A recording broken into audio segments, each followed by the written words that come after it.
My name is John Catron. I'm the Deputy Director for Achievement with Middlesbrough's Children's, Families and Learning. Within Middlesbrough, we have been faced with some fairly long-standing issues of deprivation and disengagement from the community. And as a result of that, educational improvement has faced some significant barriers over the years.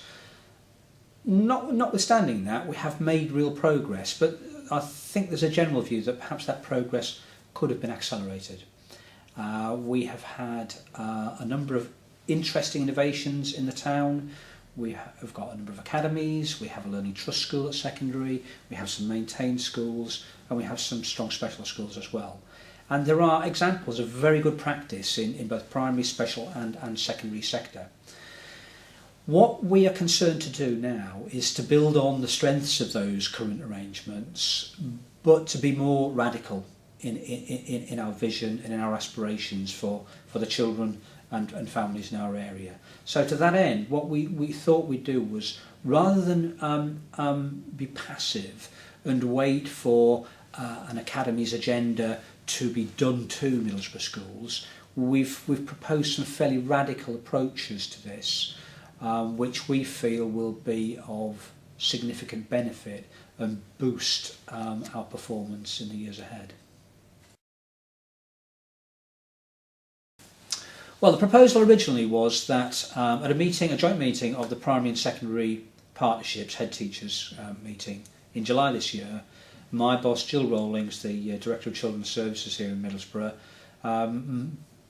tabled a proposal which suggested that all secondary schools move to academy status at the same time in Middlesbrough.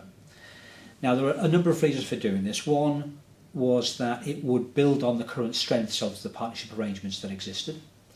Two, it would enable us to take charge of our own destiny by saying that this is a proactive approach to the coalition agenda.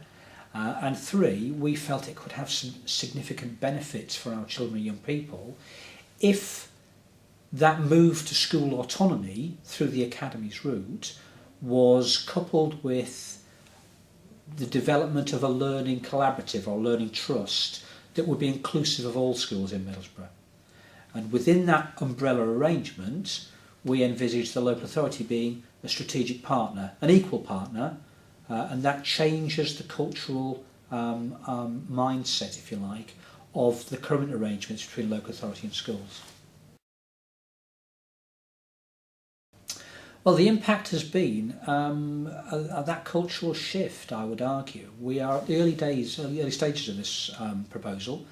We have had a number of consultation events, some of which have been quite difficult, and those consultations have involved chairs of governors, head teachers, and a variety of other partners. We are at the stage now where we have been working with the Commissioning Support Programme and officials from the Department of Education. We're doing some financial modelling around that, so heads and governors have some clear idea of the financial implications of it.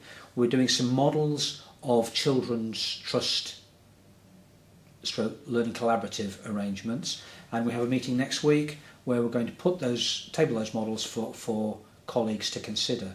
And I think that the real shift in all this is that head teachers and governing bodies are beginning to realise that in this new world they will have a certain amount of extra funding, they will have a certain amount of autonomy. It's only when they do that in concert that the real benefits of a values-led network of schools working for the benefit of pupils will be fully realised.